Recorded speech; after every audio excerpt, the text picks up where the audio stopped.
My name is Ivy Dane. I'm 28, an indie film colorist in New York City, and I keep my life in two places: an apartment in Ridgewood that smells like coffee and C-stands, and a dark room in a Lower East Side post house where everything glows. The suite feels like a spaceship. Soft LED strips rim the ceiling. The panel under my hands, knobs, trackballs, keys worn shiny pulses like a heartbeat. If you've never sat in a grading session, it's a ritual. Director on the couch, cinematographer perched forward, producer silently panicking over time. Me in the chair, piloting DaVinci Resolve, as scopes bloom and shrink like radar. I love it. I love coaxing a mood out of raw pixels, sculpting contrast like clay, pulling skin tones back from seasick green. I love the first time a scene clicks and everyone inhales at the same time. The film was called Laurel Canyon Winters, which is funny, because we made it in Queens in March. Director: Rowan Mendez. Lean, charismatic, a scarf, even in spring, a voice that could sell salt to the ocean. Rowan found me through a music video I'd graded. They sent a Vimeo link with a single sentence: "I want my film to feel like this, but colder." I wrote back, "Colder how?" They replied, "Lonely, metallic, like you can hear the radiator." We clicked. We built a look that wasn't teal and orange, wasn't the same Instagram LUT everyone drags over footage like a band-aid. We pushed blues into chrome, held reds like a heartbeat. I made the whites bloom as if the light had body heat. Nights bled together. I'd bike home at 2 a.m. Pixels still buzzing behind my eyes, radiator hissing like applause. Rowan would text at weird hours. That last push on the diner scene? Perfect. And I'd thumb back a smiley, and then stare at the ceiling till sunrise. We locked picture in May. I exported deliverables, neatly labeled. Laurel Master PQ Final. I backed up everything twice, because I've been burned before. The wrap pizza tasted like victory. Rowan hugged me. "Couldn't have done it without you, Ivy." I felt it land in my chest like a medal. 2 weeks later, Tribeca. Red carpets make me itchy, but our little film had a slot, and my friend Liv convinced me to go. We texted makeup selfies like teenagers and met outside the theater, jittery from iced coffee and nerves. Inside, the screen was a cathedral. My images, our images, filled it like a confession. The diner scene hit, and the chrome blues held, and the audience made that tiny noise, the one you can't fake, when a look fits the mood like skin. Then, credits. I watched for the block that is always mine. Color by. Your name rolls up and your stomach flips, and no matter how many times you've done it, you feel like a kid in line for a ride. Color by Verdigris Post. I didn't process it at first. My brain tried to autocorrect. Maybe I blinked. Maybe there was a second card. There wasn't. It said, "Color by Verdigris Post." It did not say Ivy Dane. My hands went cold. Liv squeezed my arm. "Ivy?" The Q&A started. Rowan took the mic, the scarf, the smile. Someone asked about the look.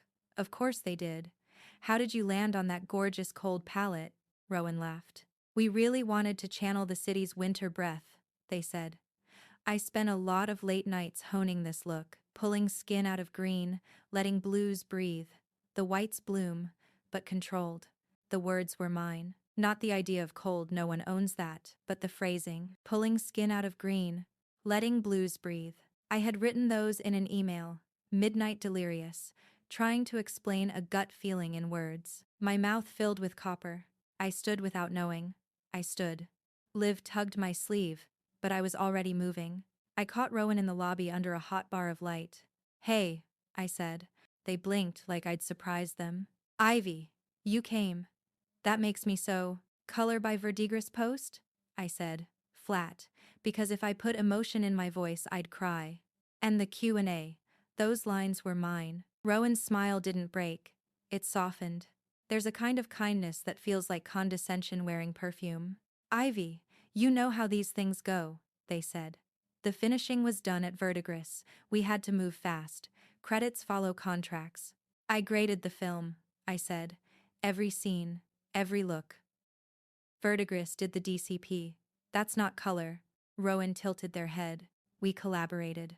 And look, I didn't write the credits personally. It's messy.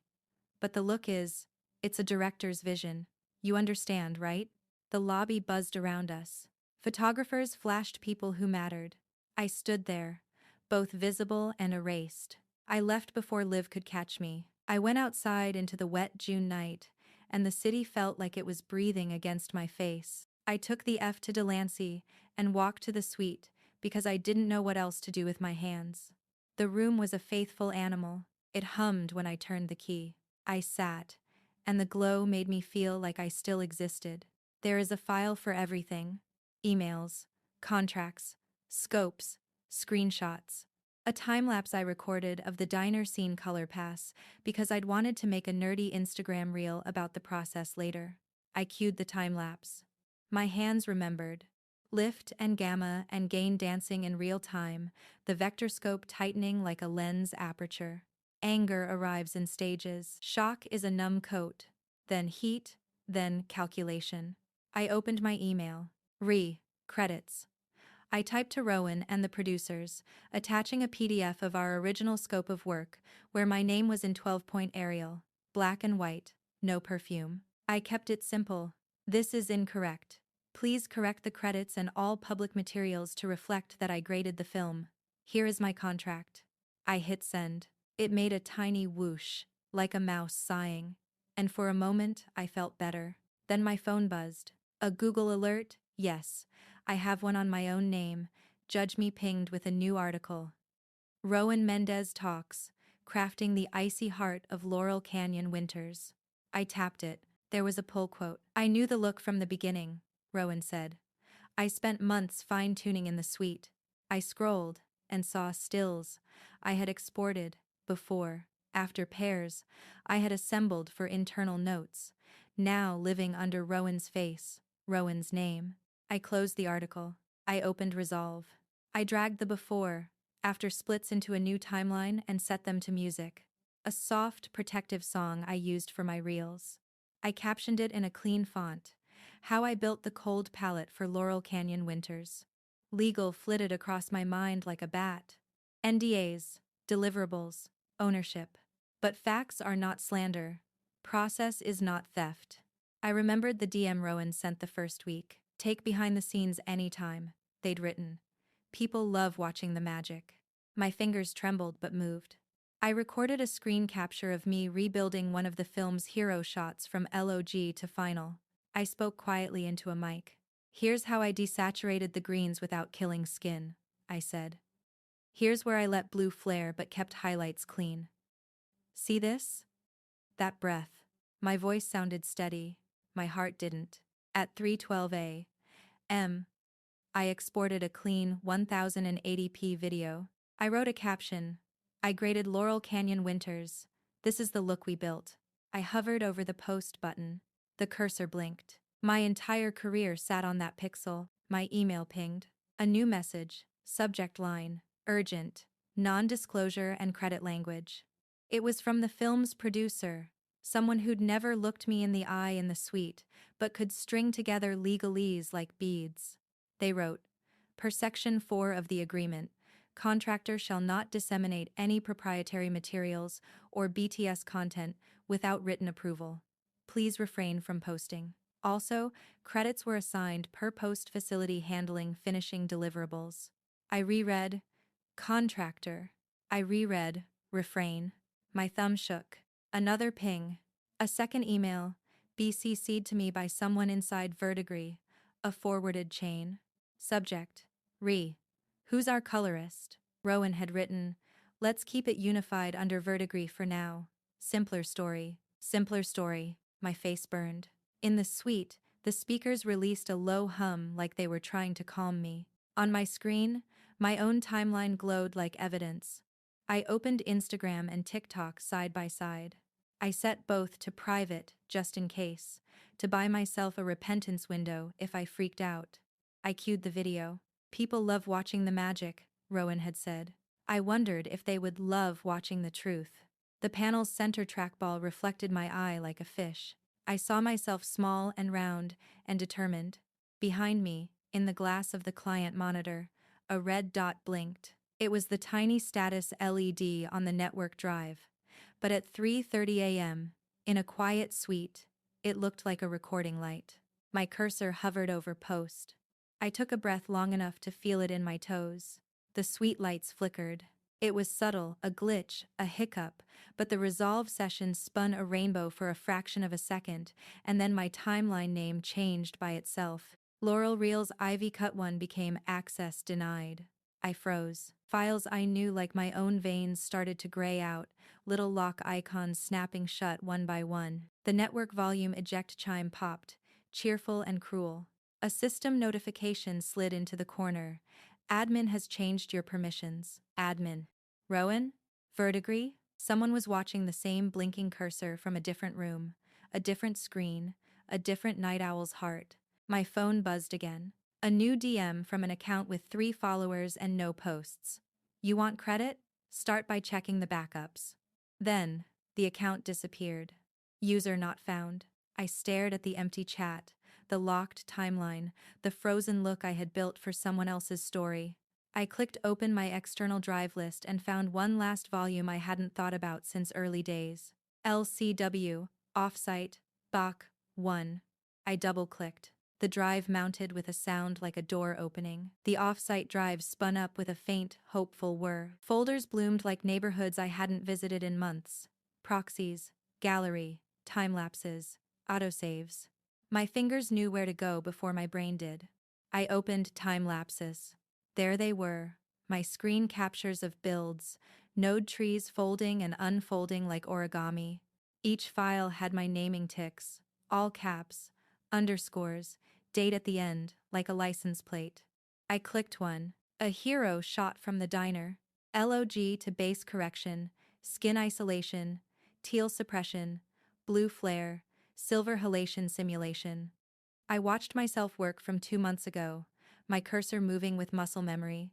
At the bottom right, the macOS overlay flashed, 1:47 a.m., March 18. In the top corner, the Resolve project name, LCW, Ivy, Master.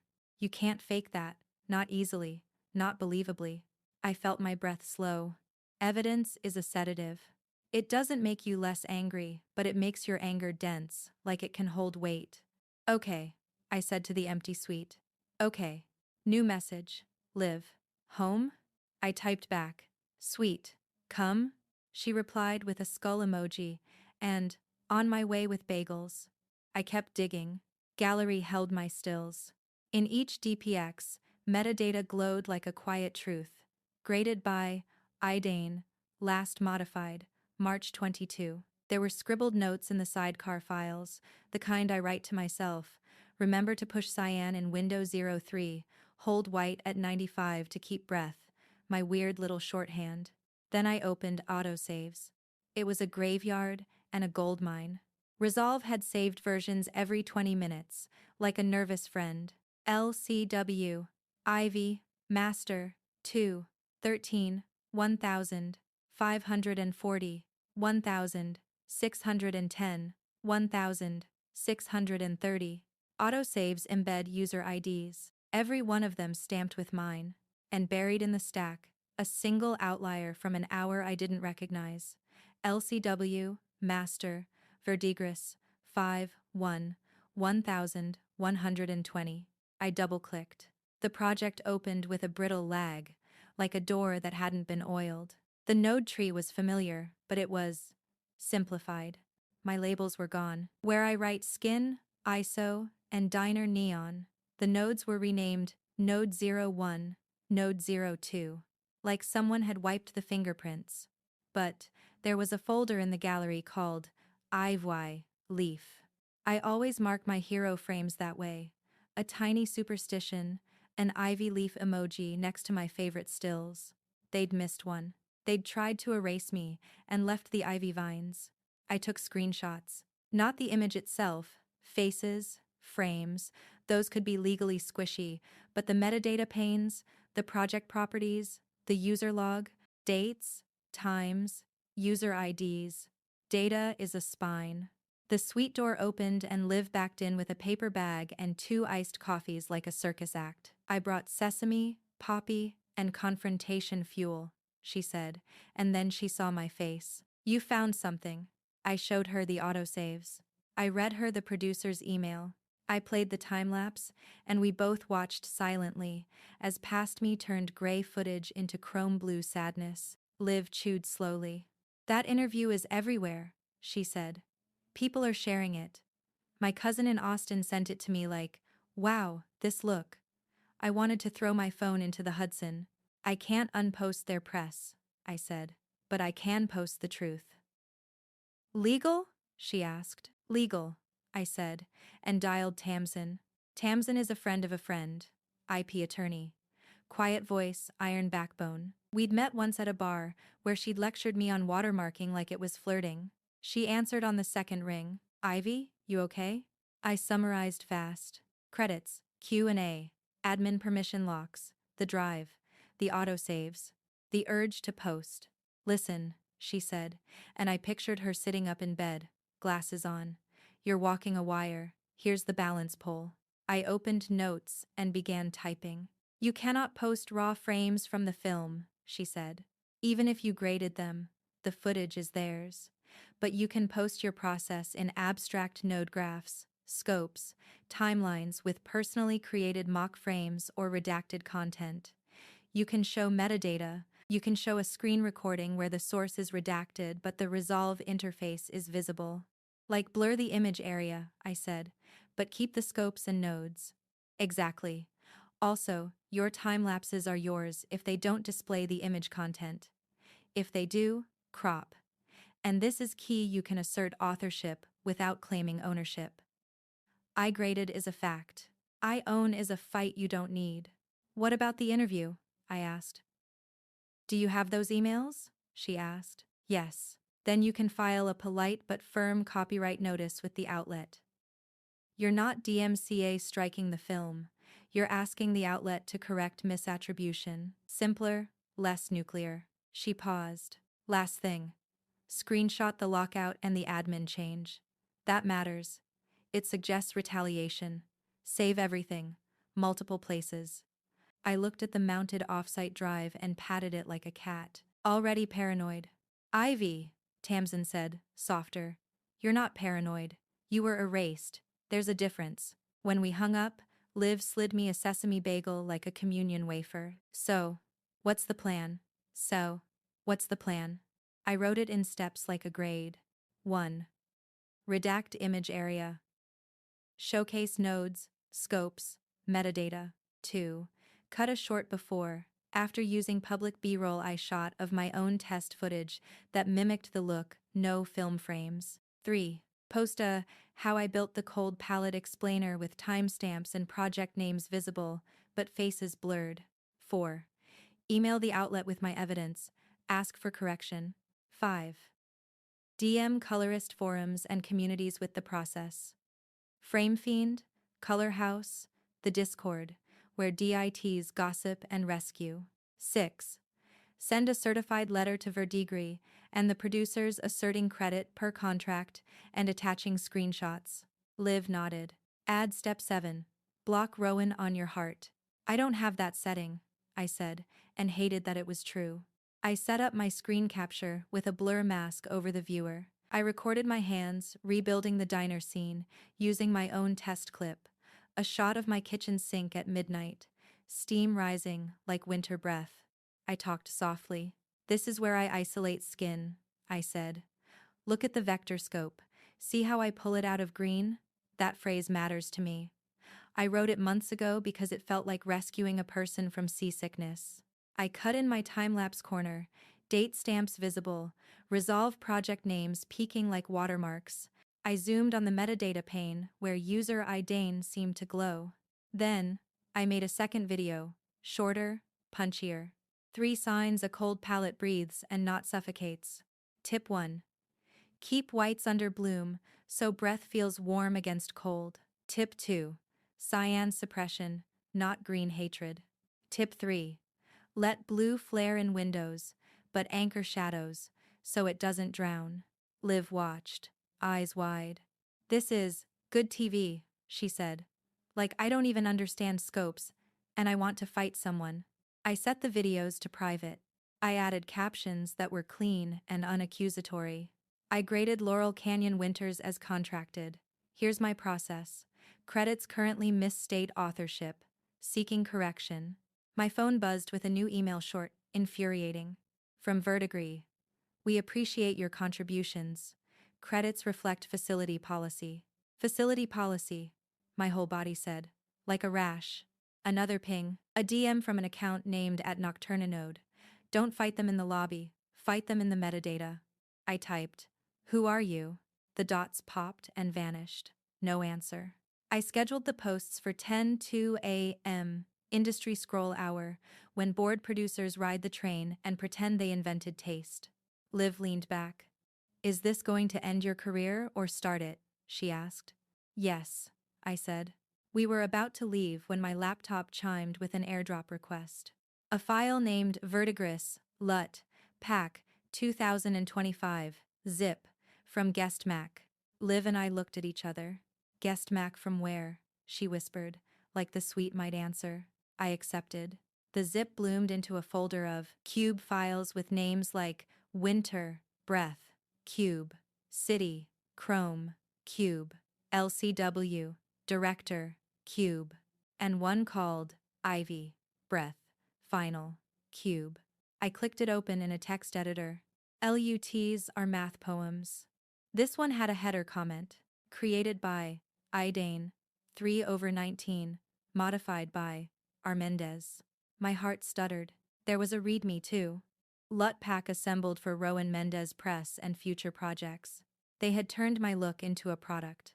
Packaged it. Named it with my name like a private joke. Liv swore softly. Who sent this? Another airdrop pinged. A note. Text. They're selling your breath. Meet me on the roof. My scalp prickled. Who they? No answer. Just the building's old radiator knocking like a neighbor. Liv squeezed my hand. We're not going alone. We weren't alone. I took my phone, slid the external into my backpack, and we climbed the narrow stairs to the roof, like kids sneaking into a movie. The door groaned.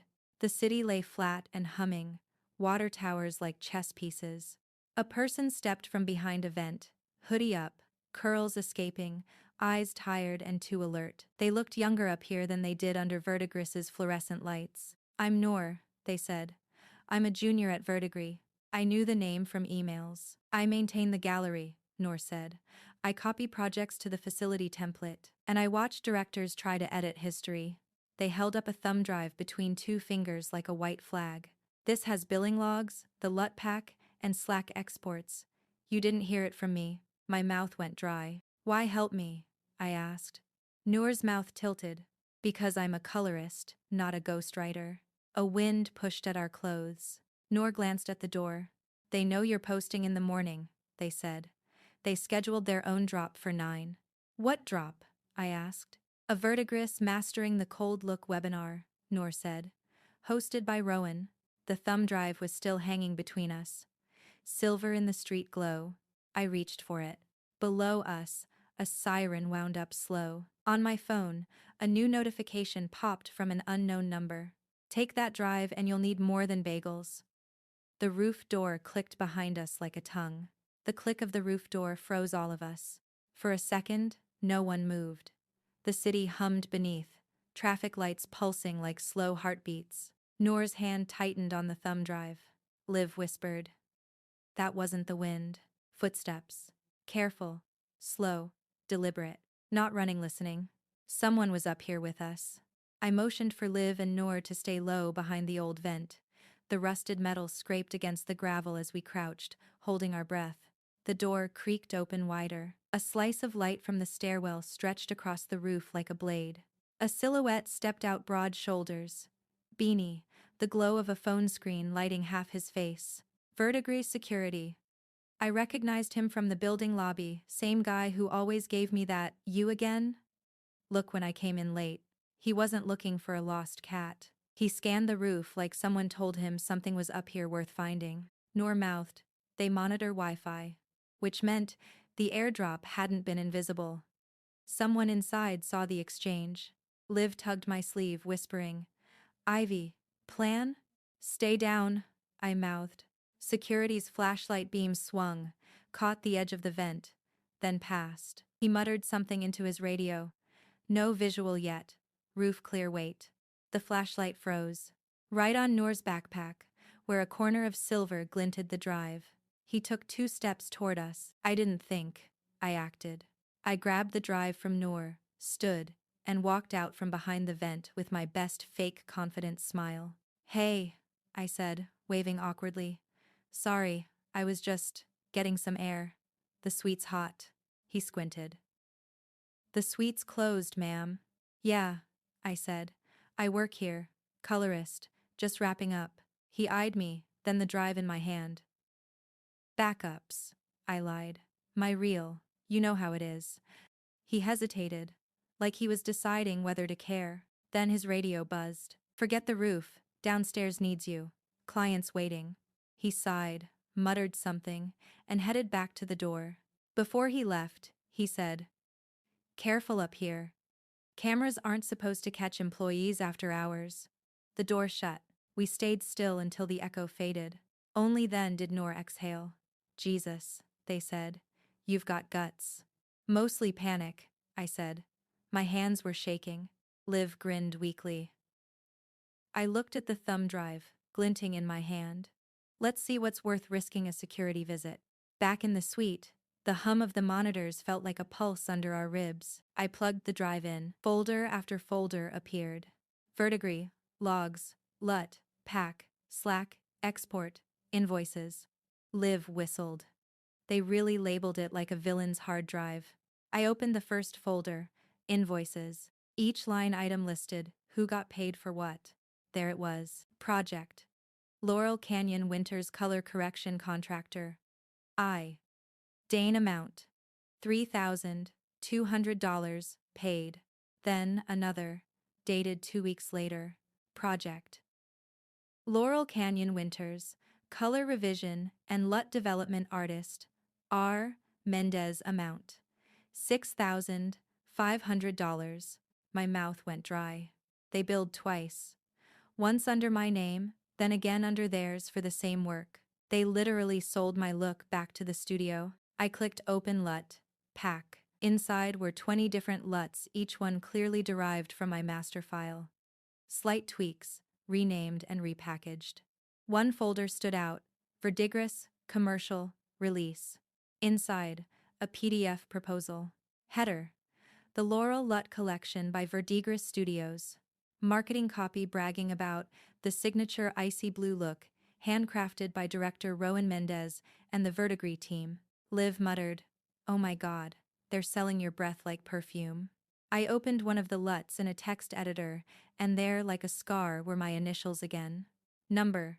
Created by Ivy Dane. Modified by R. Mendez. They hadn't even stripped the metadata. Noor leaned over my shoulder. That's your proof, they said. Hard proof. We dug into the Slack export next. It was a time capsule of corporate arrogance. Conversations between Rowan and the Verdigris supervisor. Messages like, Rowan, we should just rebrand the LUTs under Verdigris, yeah? Easier story for PR. Verdigris. Admin. Sure. But Ivy might notice. Rowan.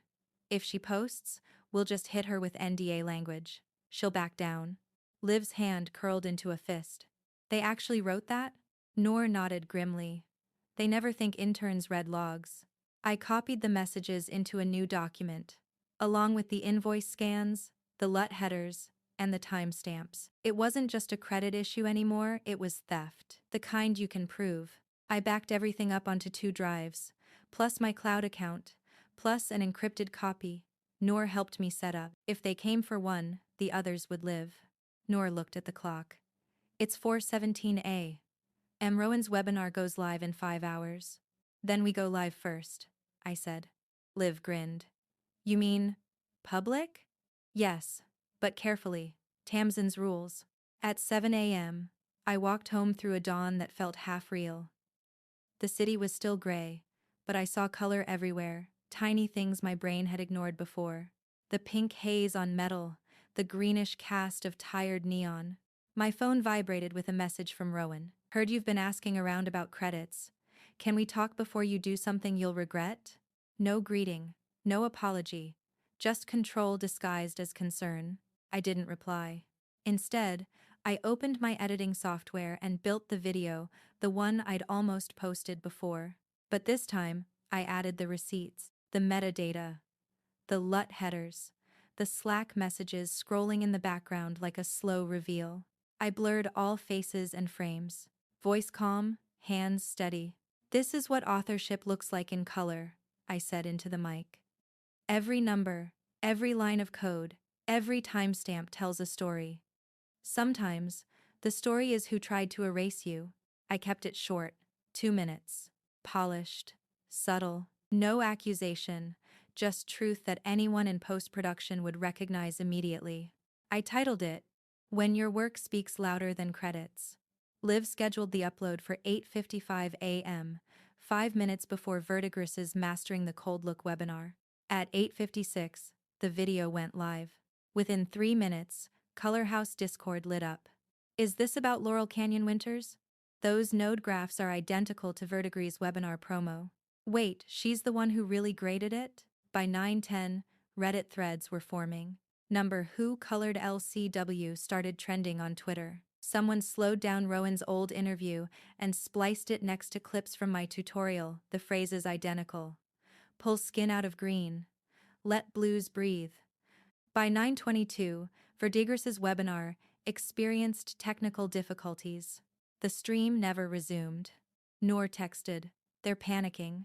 At 9:45, Rowan finally called. I stared at the phone, vibrating across my counter like a trapped bee. Liv said, "Answer, but put it on speaker." I did. "Ivy." Rowan's voice was smooth but sharp around the edges. "You could have just come to me. You didn't need to do this." "Do what?" I said, keeping my tone flat. "This public spectacle. You're making both of us look bad." "You erased me," I said quietly. "You sold my look." They sighed. "You're emotional. You don't understand the business side. We built this together. You wouldn't even have this exposure if it weren't for my film." "Exposure doesn't pay rent," I said. "Or buy integrity." Silence. Then Rowan said, "You think anyone will hire you after this? You'll be radioactive." I smiled, though they couldn't see it. "Maybe, but at least I'll be visible." Click. They hung up. By noon, the video had 500,000 views. Industry people started commenting, DPs, colorists, editors, all sharing their own stories of being erased. Someone from Filmmakers Journal DM'd me for an interview. Tamsin texted, "Careful what you say publicly. You're holding cards now." I sat on my floor, exhausted, the city buzzing like an amp around me. The revenge had started to move on its own, an algorithmic avalanche. Then my phone lit up with a new message. From an unknown number. "You think you posted the truth. Wait till you see what they cut from your backups." Attached. A file named LCW, raw, corrupt, MOV. I hesitated. Liv said, "Don't open it." But curiosity is its own revenge. I clicked. The video opened on a black screen, then static. Then a flicker of my grading timeline. Except the image wasn't the diner or any scene I remembered. It was me, reflected in the monitor glass. Someone had filmed me during one of my late-night sessions. Timestamp, March 18, 2:43 a.m. And behind me, in the reflection, was Rowan watching silently. The file ended abruptly. The room felt colder. Liv whispered, "What the hell is that?" Noor stared at the screen. "That's Verdigris security feed. They record the suites after hours." "They watched me," I said, voice thin. The thumb drive's indicator light blinked once, twice, then stopped. Outside, sirens wailed somewhere deep in the city, and my phone buzzed again with one new message. "You wanted visibility. You're about to have it." I didn't sleep. The video of me reflected in the glass played on loop in my head, my silhouette inside the monitor, black, Rowan behind me like a smudge you only notice once and then can't unsee. By morning, I felt like a print that had been pushed too far. Contrast high, grain visible. Liv made coffee strong enough to apologize for life. Noor texted from a bathroom stall at Verdigris, a photo of their shoes on hex tile. They're in crisis mode, PR drafted a statement. Rowan's doing a clarification post at noon. Clarification. The most polite word for revisionist history. I sent the evidence packet to Tamsin Lutt headers, invoices, Slack messages, the cancellation screen grab from the webinar, and the creepy security feed clip. She called within minutes. You're good, she said. Stay factual. Don't swing at every pitch. We'll send a formal demand letter in an hour. I want them reading it before their noon post. What about the security footage? I asked. They recorded me at 2:43 a.m. New York's a one-party consent state for recordings, but private workplace monitoring should be disclosed, she said. Were there signs? Premises monitored. Small. In the lobby. Not in the suite. Good, she said simply. And I heard the smile that means lawyer gasoline. We wrote the letter together, line by line. Correction of on-screen credits. Cease and desist on misattributed LUT sales. Remedy for breach and retaliation. Lockouts. Monitoring. No adjectives. Only verbs that do work. Noon approached like a train. You can hear 2 stations away. At 11:48, my phone lit up. At Verdigris Post. They posted a graphic with expensive kerning, clarifying the collaborative process behind Laurel Canyon Winters, it said, in a serif font that screamed Ivy League apology. The caption was a thicket of corporate, "We value artists." The look emerged from a collaborative environment, spearheaded by director Rowan Mendez. While a freelance color assistant participated during early sessions, final look development occurred in-house at Verdigris. A color assistant. I laughed. It wasn't nice, it sounded like bark. My DMs exploded. Colorists. Assistant? DPs. They're dead. A random stranger. Get them. Rowan posted a selfie video. Soft window light, the scarf, the sincerity. I want to clear the air, they said. The film's look is deeply personal to me. I have immense respect for everyone who touched it, including Ivy. But the final LUTs were developed at Verdigris under my direction. Credit is complicated. Credit is not complicated, my entire body said. I watched the microgloss of their eyes when they said my name, like they were proud they could pronounce it. Liv stood behind me, arms folded. Okay, she said. We answer. We didn't rage. We posted receipts. I uploaded a new clip. A screen recording of my Resolve project properties, showing the user field Ivy Dane, scrolling through autosaves with timestamps, matching the invoice dates. I overlaid the Verdigris invoice line that said, color revision and LUT development are, Mendez 2 weeks after my final pass. Caption. Not complicated. I included the legal letter's first paragraph. Just the header. Counsel for Ivy Dane. Black text. White background. Clean. Surgical. By 12:30, the replies under Verdigris's post turned. Colorists unpacked the metadata like it was a true crime thread. DPs put little blue hearts next to my user ID screenshots. Editors memed, final look occurred in-house, into final look occurred in-house plants. An indie director I'd never met wrote, if you don't credit your colorist, we see you. It felt like oxygen. It felt like not being alone inside my own head. Then the platform pinged me. Your video has received a claim for containing proprietary visuals.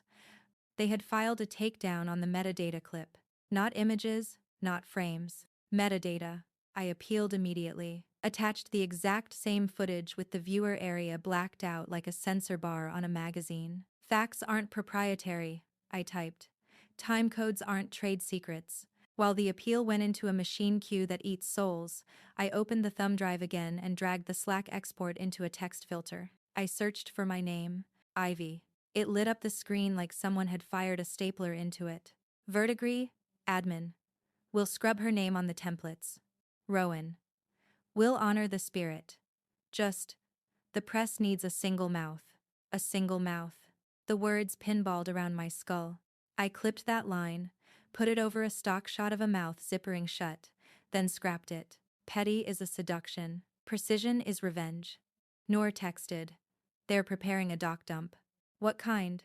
Emails cherry-picked to make you look like a junior, like you needed guidance to hit the look. They're going to leak my questions, I said. The little insecure ones I asked to get it right. The early drafts where I said, "Is this too blue? Like a human?" "Yep," Noor said. Also, someone in PR keeps saying tone her down. Liv made a face. Tone me down, my God. Tamsin sent a second text. Hold steady, you have the chain of authorship. If they dump partials, we dump the contracts. I walked to the window. Below, a man in a yellow raincoat carried a bouquet wrapped in brown paper like a weapon. The city smells like wet pennies before a storm.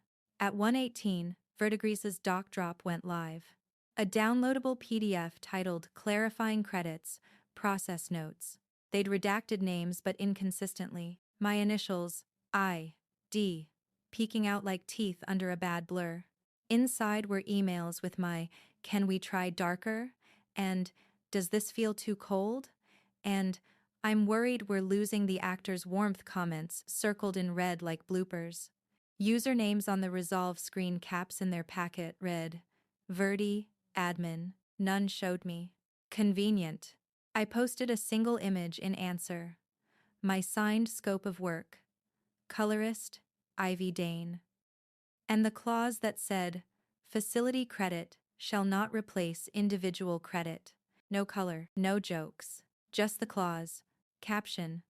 This is where complicated becomes simple. An hour later, Filmmakers Journal dropped our interview Tamsin on the record, me on background. Headline, The Colorist Behind the Cold, Credit, Contracts, and the Look of a Lie. Rowan commented under the article with an essay about intent and collective craft. The comments turned into a courtroom. My stomach lined with ice. Noor called from outside, breathless. They just scrubbed the verdigris training server, they said. A full wipe. Like files are gone, including your autosave mirror. My offsite still holds, I said, touching the drive like my grandmother's rosary. Keep 2 copies, Noor said. And they sent a screenshot of Rowan's story, a teaser for a new project, the Glacier Project, with a still that looked suspiciously like my cold breath look, transplanted to a completely different film. They're doubling down, Liv said softly. Like gravity. I made a new decision. If they want single-mouth PR, I'd give them many mouths. I wrote a short post that wasn't about me. Colorists, drop your credit horror stories below. Directors, too. Let's build a record. Within 15 minutes, it was a chorus.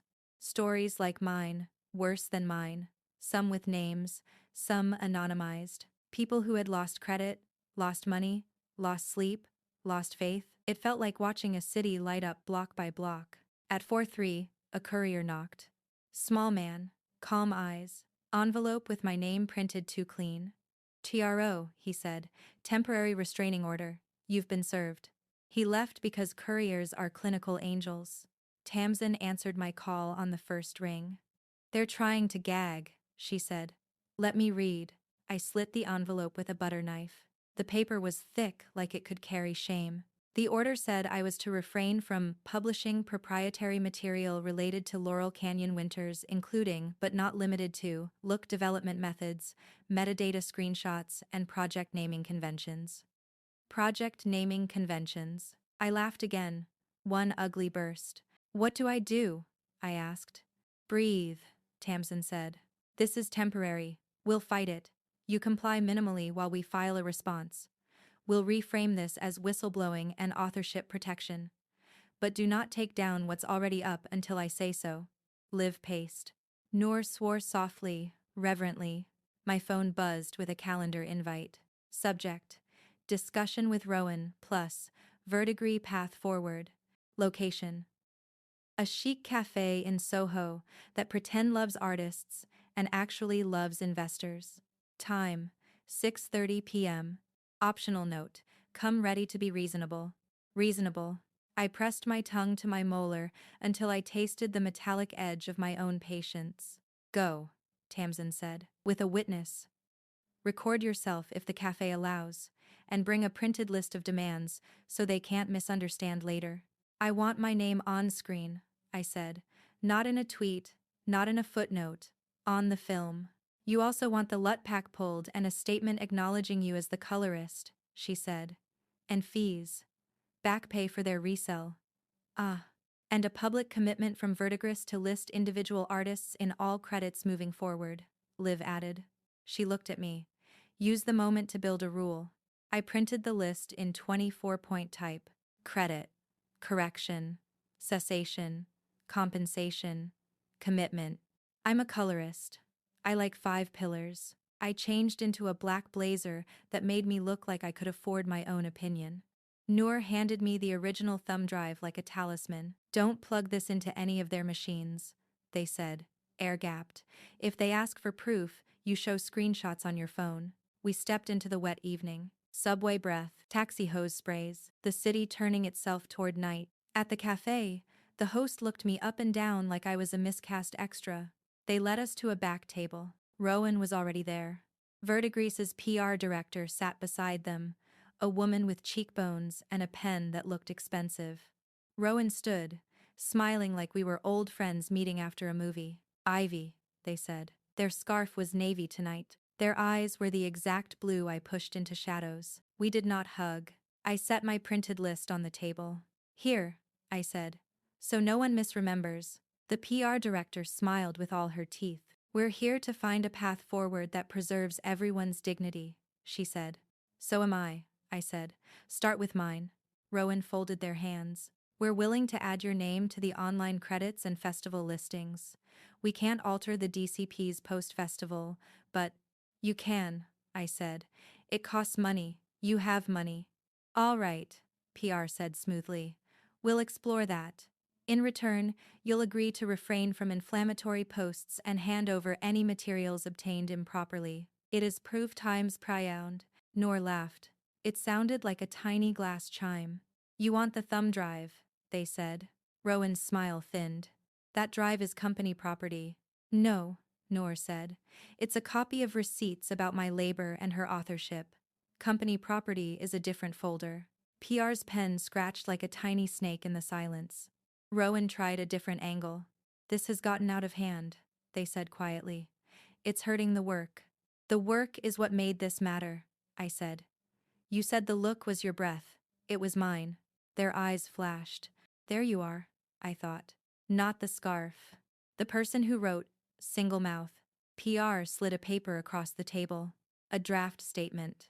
We propose this, she said. You are credited as color assistant and look consultant. We pull the LUT pack and compensate you $5,000. You remove your videos. We all post at the same time. Same language. Harmony. Harmony like handcuffs. I glanced down and saw the second page. A clause. Non-disparagement. Liquidated damages. $250,000 per violation.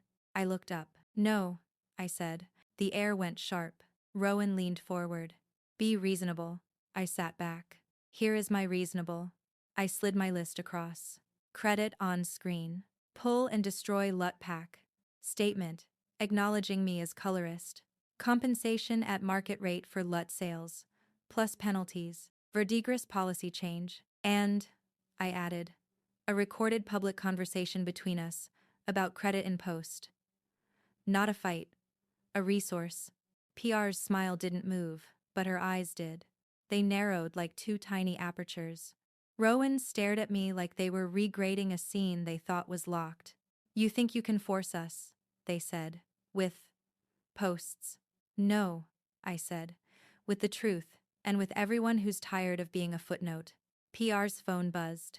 She glanced, and for the first time her face cracked. Rowan's phone buzzed too. They looked. Something slid through the room. A change in color temperature. PR stood.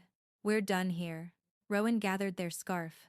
Eyes not on me now, but on the door like it was a ship. They left their draft statement on the table by accident. Noor grabbed it. What happened? Liv asked, as the door swung closed. I checked my own phone. A push alert from Variety lit the screen. Verdigris post accused of selling uncredited Laurel LUT pack. Metadata trail points to director. Underneath, a live link to an internal Verdigris Slack dump. Everything. Not just my thread. The whole thing. Noor's face went pale. That's Not the drive I gave you, they whispered. That's the server. Someone else leaked it. My phone buzzed again, a number I didn't recognize. A voice said, calm as a metronome. You wanted visibility, Ivy. The timeline just got brighter. Who is this? I asked. The line clicked. Dead. Outside, the cafe's lights dimmed as a storm shut the sky. Inside, the draft NDA on the table curled at the edges like it knew it was going to burn. When the Variety headline hit, the city seemed to tilt. By the time I reached home, my phone was vibrating nonstop texts, DMs, emails. The Slack dump had spread like wildfire. Every message, every internal note. The receipts I'd planned to show the world were now public, but not by my hand. Verdigris had gone dark, their website offline, their socials temporarily disabled. And Rowan? Silent, not even a story. Liv paced our apartment, coffee untouched. They're bleeding out, she said. Yeah, I replied, but so am I. The leak had my name everywhere in screenshots, threads, invoices. Half the internet saw me as the whistleblower, half as the hacker. Hashtags bloomed. Number, credit the colorist, and number who leaked Verdigris. Some people called me a hero, others, a liar. Then my inbox pinged a single new email from press@verdigrispost.com. Subject: ceasefire meeting. Tonight. 8 p.m. No address, just coordinates. Noor texted seconds later. I didn't leak it, but I think I know who did. Who? I asked. They sent a single line. Check the metadata on their promo images. I opened Rowan's teaser post for the Glacier project. Inside the file's properties, under color grade by, was a ghost Ivy Dane. They'd stolen my LUT again, without realizing. It still carried my name. I felt sick. The leak hadn't come from Verdigris. It came from Rowan's own carelessness, a public file with embedded proof of theft. Once one journalist found it, the floodgates opened. I went to the meeting anyway. Curiosity is a disease I refuse to cure. The coordinates led to Verdigris's old editing suite. Lights dim, smell of burnt coffee and panic. Rowan was there, scarf gone, eyes ringed red. You happy now? They asked quietly. They're shutting us down. Lawsuits, investigations, everything gone. I stared. You shut yourself down. Rowan's voice cracked. You think you're the only one who got erased? This industry eats all of us. I was just trying to survive. By stealing someone else's breath, I said. That's not survival, that's suffocation. They looked at me for a long time, then said something I didn't expect. I never wanted it to go this far. You can have it all credit, LUTs, everything. Just pull the video, please. I almost pitied them, almost. But pity is just guilt wearing makeup. I left the suite with one thought echoing through my head. Maybe revenge isn't destruction. Maybe it's exposure. And exposure, once it starts, can't be undone. The morning after the leak felt unreal, like the city was still buffering. Headlines everywhere. Blogs, podcasts, film channels, the colorist who fought back. How Ivy Dane changed the credits game. I wasn't sure if they meant it as praise or warning. Verdigris issued a formal apology through a law firm statement sterile, but still, the words were there. Official colorist, Ivy Dane. Look development credited to her original work. All LUT sales withdrawn.